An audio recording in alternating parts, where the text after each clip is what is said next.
E aí galera, beleza? Tudo bem? E aisíssimo para os senhoritos e as senhoritas, como todos vocês estão.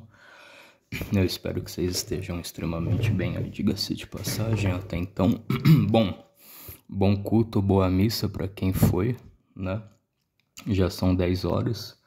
Bom Enem, né? Hoje eu fui aplicador da prova do Enem, né? Bem legal aplicar. Bom, e é isso, né? Acho que eu vou continuar falando aí sobre o Alasca, né? Algumas coisas interessantes. No próximo vídeo eu falo algumas coisas novas que aconteceu no Enem, né? Também como foi aplicar nessa edição. E também, sei lá, né? Acho que é a questão do aviso da Defesa Civil que o Enem não eventualmente punibilizou, né? Mas enfim.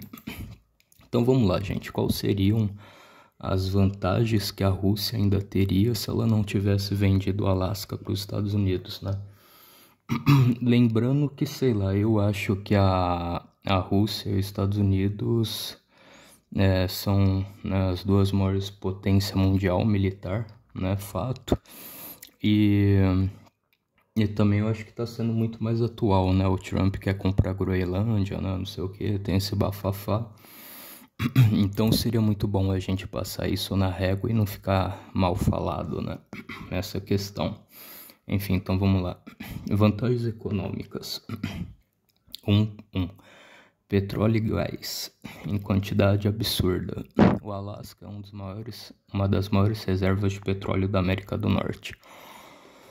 Se fosse russo hoje, a Rússia teria acesso a mais reservas do que a Arábia Saudita em certos setores. E também já não sei se esse petróleo é bom, né?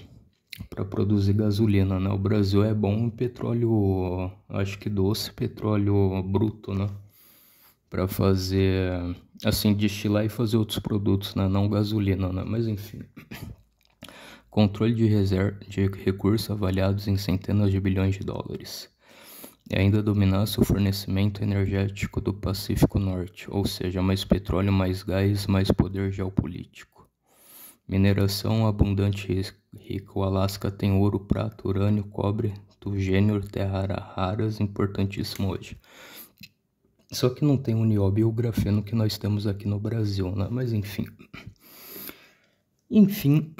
E a Rússia já é uma gigante mineração, com o Alasca seria praticamente imbatível. Transporte marítimo em rotas árticas. Com o aquecimento global, a rota marítima do Ártico está se abrindo. Se o Alasca fosse russo, eles controlariam a porta de entrada de novas rotas comerciais mais rápidas do mundo, ligando Europa e Ásia. Economicamente, são um tesouro logístico. Vantagens militares e vantagens militares estratégicas. A projeção do poder no Pacífico Norte com o Alasca, a Rússia teria bases aéreas avançadas, portos militares de águas profundas, radar e monitoramento de larga escala, capacidade de pressionar o Canadá, Estados Unidos, todo o Pacífico, enfim. Hoje a Rússia só encontra um pouquinho no Pacífico, Vladivostok. O Alasca dominaria duas margens do Oceano Norte, Pacífico Norte. Mísseis estratégicos para uma posição perfeita. O Alasca está extremamente perto do Canadá, relativamente perto da costa oeste dos Estados Unidos, muito próximo da rota polar, que é a rota mais curta para mísseis balísticos. Nossa, eu não sabia dessa. Ou seja, a Rússia teria um ponto de lançamento de mísseis estrategicamente devastador sobre a América do Norte. Eita. Pressão já... se bem que sei lá, né, mano? Eu acho que talvez, vamos dizer assim, matéria de continente, né? Continentalmente falando, o Alasca pertence ao país americano, né? Mas se bem que, sei lá, a gente não tem que ter todo esse nosso, né? Até porque eu acho que, isso eu tenho certeza, os Estados Unidos não defendeu, por exemplo, a Argentina na questão das Malvinas, né? Malvinas, Maldivas, né? Enfim. Pressão geopolítica gigantesca. Com Alasca, Rússia e Estados Unidos estariam muito mais vulneráveis. O Canadá teria que militarizar o norte, a OTAN teria que multiplicar a sua presença ártica. A Rússia teria uma carta geopolítica permanente na manga. Vocês da fronteira terrestre comigo no quintal de vocês. Ok. Vantagens políticas simbólicas. O status de hegemonon do Ártico. A Rússia já é forte no Ártico. Com Alasca, ela viraria a potência ártica suprema. Preferências em rotas comerciais, exploração de minério, posicionamento militar, negociação de ambientes. Prestígio e soft power. Então, Alasca seria para a Rússia um símbolo de nós dominamos o extremo norte.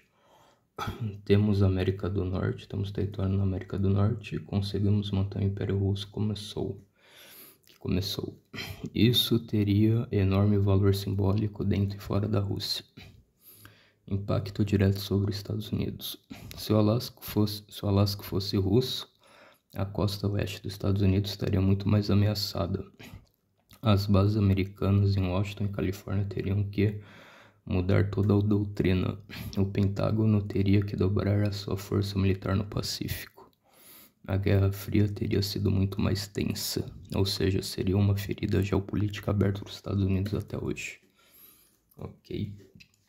Resumo: as maiores vantagens para a Rússia: petróleo e gás, enormes reservas, mineração, ouro, terras raríssimas, urânio, controle das rotas do Ártico, bases militares estratégicas perto dos Estados Unidos, projeção de poder Pacífico Norte, pressão constante sobre a OTAN e Estados Unidos, domínio total do Ártico, prestígio geopolítico histórico. Ok, né? Bom, essa foi a primeira parte, né? Deixa eu ver se consigo ver mais uma. Eu tinha quase certeza que eu tinha escrito mais, né? Quase certeza. Peraí. Teriam recursos naturais enormes, controle estratégico do extremo ártico, Pacífico Norte, impacto direto sobre a rota, segurança, influência regional, incluindo os Estados Unidos, perderiam acesso exclusivo a recursos que teriam maior exposição militar no norte. Petróleo e gás. O Alasca tem reservas convencionais e um potencial ainda não explorado. Bilhões de barris e trilhões de pés de gás. Controlar isso aumentaria a renda de exportação russa e a alavancagem energética. Bom, gente, eu acho que eu vou ler bem por cima, porque se eu ler tudo bem devagar, né? Tipo, eu só vou ler os trópicos, né? Se eu ficar lendo uma por uma, né? Aí eu acho que vai demorar mais ainda, né? Então eu vou resumir. Mineração e minerais críticos, ouro, cobre, urânio, depósito de terras raras. Elementos estratégicos, neodímio, terras raras pesadas, tá? Vantagens estratégicas militares, proximidade com a América do Norte, projetar poder sobre o Pacífico Norte. Rota polar, mísseis, ok. Vantagens logísticas comerciais, controle de rotas árticas, pontos de acesso ao Pacífico. Jurisdição marítima que muda legalmente. Zona marítima, tá? 12 milhas náuticas de mar territorial, soberania. E 200 milhas náuticas, zona exclusiva, não sei o que. Que é basicamente o que o Brasil tem com a Amazônia Azul também, né? A dimensão 22, acho que é isso, né? Bases, linhas de base marítima, zona territorial e as ao redor da Alasca seriam russas, ok. O que os Estados Unidos não poderiam fazer, ou fariam com muito mais dificuldade: explorar recursos dentro da EES territorial russa, estabelecer bases militares ou zonas de exclusão, interferir livremente nas rotas internas, costas, controlar o acesso ao Ártico Norte, sem confronto. Limite que os Estados Unidos ainda poderiam fazer: navegação em alto mar, negociações e sanções. Impacto geopolítico geral, poder de barganha, pressão sobre a OTAN, contínuo defesa norte-americano, prestígio simbólico. Observações e práticas e ressalvas importantes: controle de território versus exploração automática. Direito internacional limita as ações unilaterais, mas também tolera a liberdade de navegação. Dá pontos-chave para a literatura. Ok, eu acho que isso daqui eu já li, né? Então é isso, gente, né? Essas seriam as vantagens e as desvantagens, né? que vocês acham? Fiquem todos aí na santa paz de Deus. Um forte abraço. Fui, tamo junto. Falou, pessoal. Até a próxima. Fui, tchau.